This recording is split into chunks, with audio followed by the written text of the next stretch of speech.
Hi, everybody. Welcome to week 4 of our Reenchanted series. And this week we're talking about down. And as Nathan talked about during the side week, down is another part of us fulfilling the call that God's given us as his people to bring heaven to earth. And down talks about serving others who are different from us, serving others who need help, and really getting that to be a reflex in bringing heaven to earth for people who need help. And so we talked about the idea that our bodies are tuned to see ourselves as better than others. And what we need to do to be reenchanted, one of the things is to start to tune our bodies to see ourselves as blessed.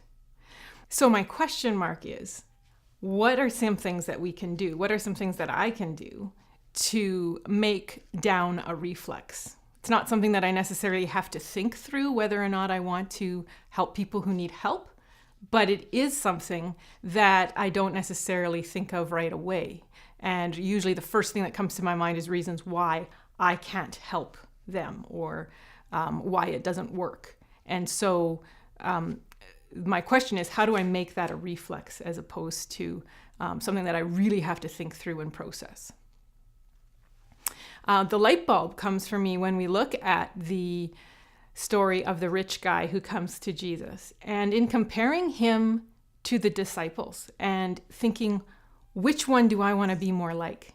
So he comes to Jesus with his credentials of all the things that he has done, as opposed to the disciples who come to Jesus with thanksgiving and they just want to follow him.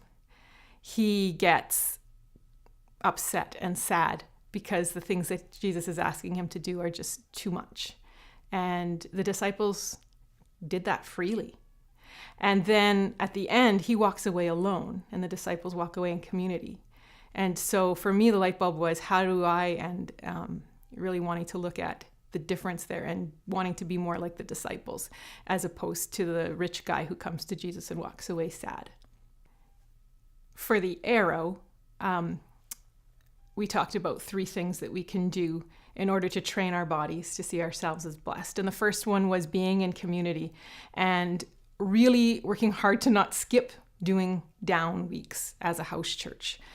We know that when we're in a community and when we're in an environment that is generous, we're more likely to be generous. And so for me, the moving forward is really sitting in our house church and figuring out what we're going to do for down weeks and not dreading down weeks, but really being engaged in them and having plans put together ahead of time so that we are serving together and we are building a community that's not just there to talk about things, but there to do things for other people as well.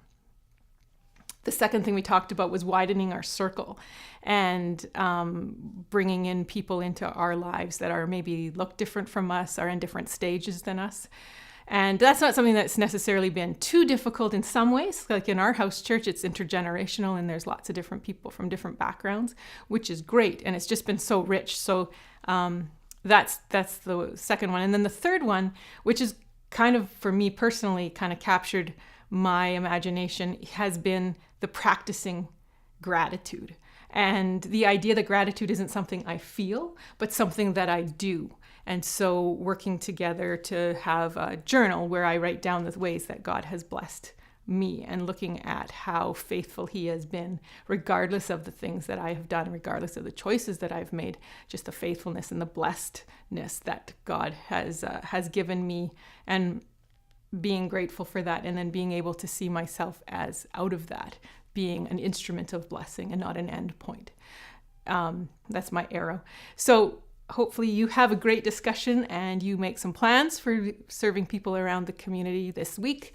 Have a great down discussion in your house churches, everybody.